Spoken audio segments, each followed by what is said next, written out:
인물중심, 기업분석, CEO 톡톡. 안녕하십니까, 곽보영입니다.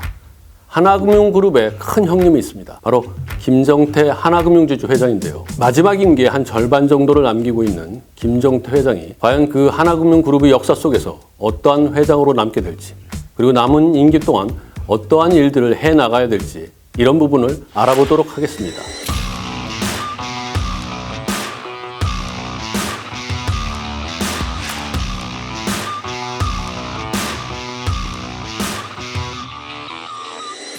김정태 하나금융지주 회장 이야기를 풀어갈 윤준영 기자가 나와 있습니다. 안녕하세요. 비즈니스포스트 윤준영 기자입니다. 김 회장의 임기가 2021년 3월까지입니다. 마지막 임기의 반환점을 돌았다, 이렇게 생각할 수 있는데, 김 회장이 1952년생이고 하나금융지주 회장의 70세 이상은 할 수 없는 그런 나이 제한을 두고 있기 때문에 사실상 마지막 임기라고 할 수 있습니다. 정말 의미가 남다를 것 같은데요. 김 회장은 하나금융그룹에서 어떠한 회장으로 남기를 원하고 있을까요?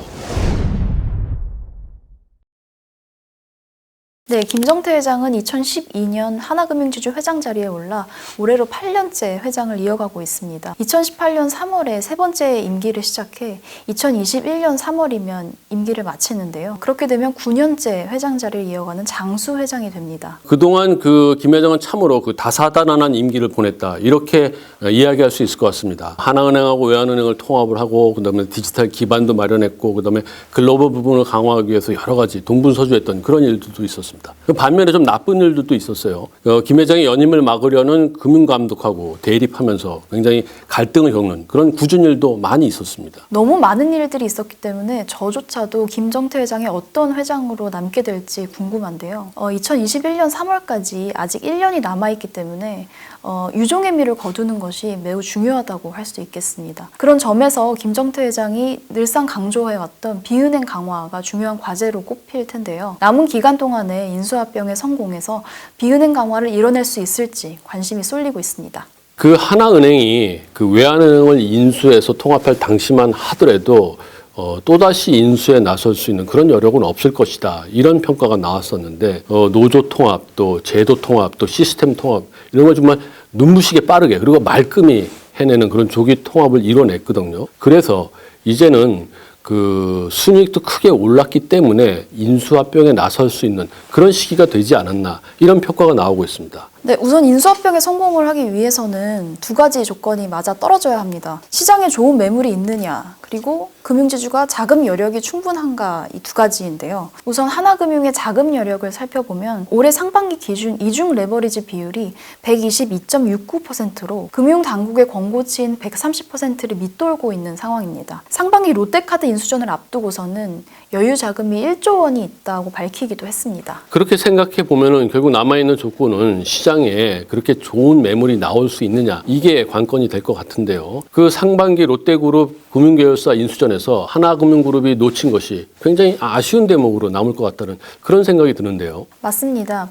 하나금융지주 역시 10여 년 만에 찾아온 대형 카드사 매물을 차지하기 위해서 여론전을 펼치는 등 힘을 쏟았습니다. 하지만 결국 우리금융지주가 꾸린 컨소시엄에 밀리고 말았습니다. 그런 만큼 하반기에 나올 수 있는 보험사 매물에 더욱 관심이 쏠리고 있는 상황입니다. 그러면 하나금융지주가 과연 보험사 인수합병에 나설지, 그게 좀 궁금한데, 정말 나서게 될까요? 우선 김정태 회장은 꾸준히 비은행 강화를 주문해 왔습니다. 금융지주의 경우에는 현금성 자산을 두둑한 실탄으로 가지고 있기 때문에 비은행 계열사를 인수합병을 하면 단번에 몸집을 키울 수 있는 효과적인 전략이라고 보이기도 합니다. 지난해 신한금융지주가 오렌지라이프, 그러니까 옛날 이름으로 치면 ING생명을 인수해서 정말 초대형 보험사의 인수로 도약하는 그런 일이 있었죠. 또 KB금융지주 보면은 윤석규 회장도 항상 생명보험사들을 언제든지 인수하겠다, 이런 이야기를 늘 하고 있고요. 김정태 회장으로서도 이렇게 금융지주들의 어깨를 견주기 위해서는 보험사 인수가 필요하겠다, 이런 생각이 들기도 합니다. 과연 남은 기간에 정말 신의 한 수가 나올 수 있을까요? 김 회장이 어떠한 포석을 할지 좀 지켜보도록 하고요. 우선은 8년 넘게 하나금융그룹을 이끌어왔던 김 회장이 어떠한 일들을 해왔는지 면밀하게 좀 살펴보도록 하겠습니다. 그래야 저희들이 하나금융그룹의 역사를 쓸 때 회장 김정태를 어떠한 인물전으로 쓸 수 있을지 평가할 수 있을 것 같으니까요. 윤 기자는 그 김정태 회장에서 어떤 일들을 가장 먼저 꼽을 수 있을까요? 네, 아무래도 하나은행과 외환은행의 통합을 가장 중요한 사건으로 꼽을 수 있겠습니다. 그 김정태 회장 임기를 저희들이 쭉 보면은 하나은행이 외환은행을 인수해서 통합했던 거. 그 점을 빼놓을 수 없을 것 같습니다. 민간은행도 아니고 국책은행이었던 그 큰 외환은행을 끌어들이고 빠른 시간에 조기 통합을 했었던 것은 정말 놀라운 일이라고 저희들이 평가할 수 있을 것 같아요. 그런 일을 통해서 결국은 하나금융그룹을 다른 금융주주와 어깨를 견줄 수 있는 그러한 명실상부한 금융주주로 만들지 않았나 이렇게 생각할 수 있고요. 그렇습니다. 기업들이 인수합병을 벌일 때 입찰 가격보다 지나치게 높은 가격을 써내서 오히려 어려움에 처하게 되는 상황을 승자의 저주라고 불리는데요. 하지만 김정태 회장은 하나금융지주 회장을 맡은 뒤에 특유의 돌파력과 설득을 통해서 하나은행과 외환은행의 조기 통합을 이뤄내게 됩니다. 2017년까지 외환은행의 독립 경영이 보장되어 있었지만 김 회장은 이를 2년가량 앞당겼습니다. 이후에 하나은행은 2016년 순이익 1조 3,872억 원, 2017년에 2조 1,035억 원으로 그야말로 눈부신 성장세를 보이게 됐습니다.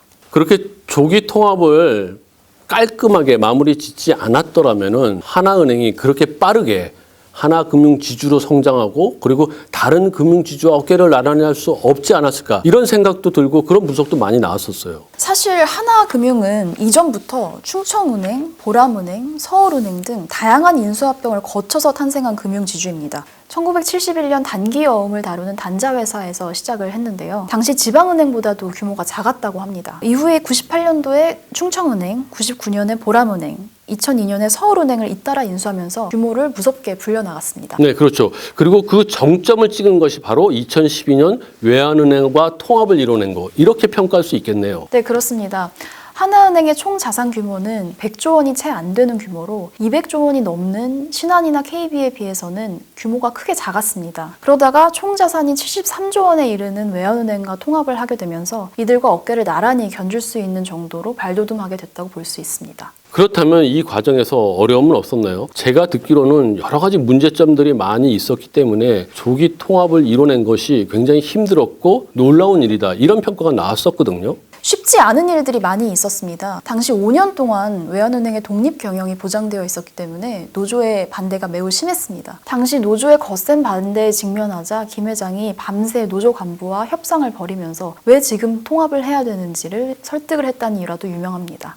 8년간 금융주주 회장을 이어오면서 김 회장 특유의 그 뚝심 경영 그것이 빛을 발했다 이렇게 평가할 수 있겠네요. 사실 그 김 회장의 뚝심 경영의 면모는 디지털 부분에서도 좀 빛을 발하고 있습니다.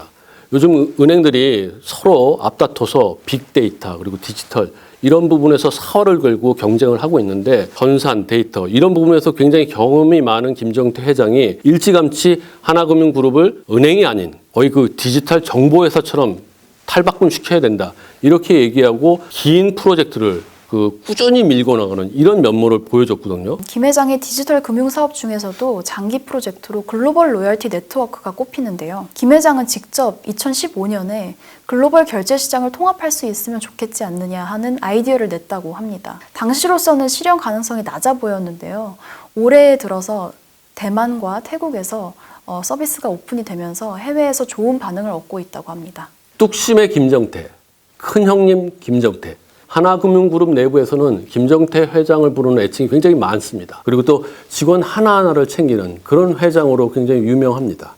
다사다난, 우여곡절 이러한 수식어로도 다 담을 수 없는 정말 많은 일들이 있었지만 뚝심의 김정태 회장이 오늘의 하나금융그룹의 도약을 이끌어낸 장본인이라고 이야기할 수 있겠습니다. 그리고 또 그 그룹의 뿌리를 더 단단하게 하기 위해서 정말 임기 마지막 날까지 해야 될 일들이 많이 있어 보입니다. 그 김정태 회장이 남은 임기 동안 무엇을 해야 될지 이것을 살펴보는 일도 중요하지만 임기 이후에 하나금융그룹을 어떤 후임자에게 맡길지 이것도 굉장히 중요한 일이라고 생각이 됩니다. 그 전임 회장이었던 김순유 하나금융지주 회장도 회장직에서 물러난 다음에 고문직에 있으면서 그룹 내에 대단한 영향력을 끼치지 않았습니까? 따라서 9년간의 하나금융지주를 이끌어왔기 때문에 김 회장으로서도 발길이 좀 떨어지지 않는 그런 상황일 것 같습니다. 지금 현재 후임으로 어떤 인물들이 거론되고 있나요?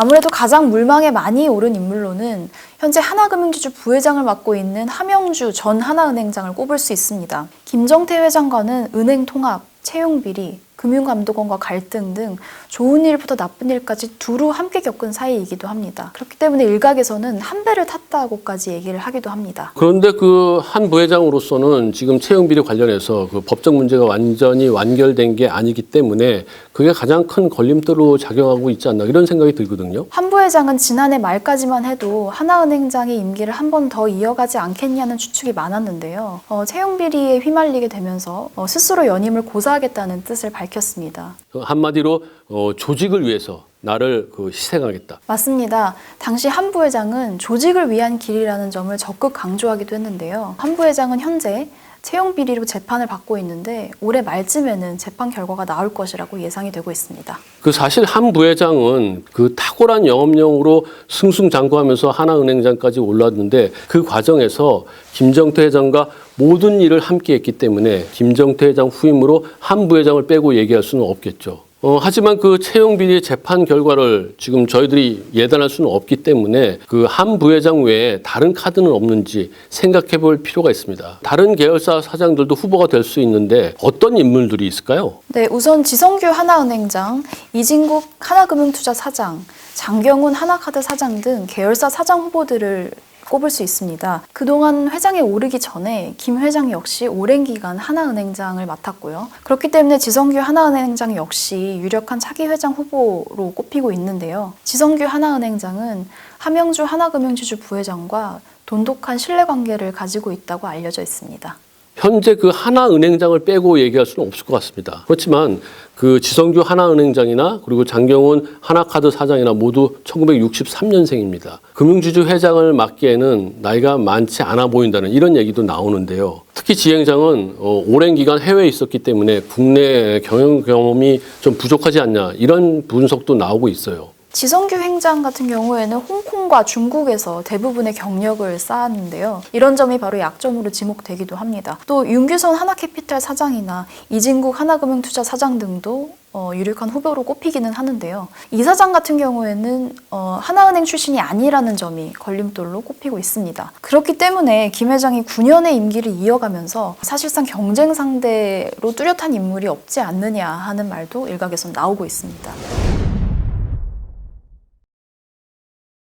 김정태 회장이 무려 8년째 회장을 이어오면서 연임할 때마다 금융당국하고 굉장히 갈등이 많았습니다. 그 결과 금융지주 승계 절차에 많은 제도 개선이 있었던 걸로 알고 있는데 어떤 식으로 바뀌게 됐죠? 김 회장이 최 원장의 경고가 있었는데도 불구하고 이를 무시하고 셀프 연임에 나서면서 최 원장은 공식 석상에서 김 회장이 자신을 무시했다고 크게 화를 내기도 했습니다. 사실 그 금융당국과 맞서서 행동했었던 걸 보면은 김정태 회장하고 동명이인인 고 김정태 국민은행장하고 좀 닮지 않았나 이런 생각이 듭니다. 사실상 그는 관료적 문화가 팽배해 있었던 그런 은행권의 시장 중심의 경영을 안착시키는 선구자였다 이런 평가를 받기도 합니다. 동명이인인 김정태 하나금융지주 회장은 과연 이 나라 금융계의 어떤 인물로 평가되길 원할까요? 그 점을 저희들이 알아보려면 우선 김정태 회장이 하나금융지주 회장에서 물러난 다음에 어떤 행보를 보이느냐 이게 중요할 것 같은데 하나금융지주 회장의 후보 추천위원회는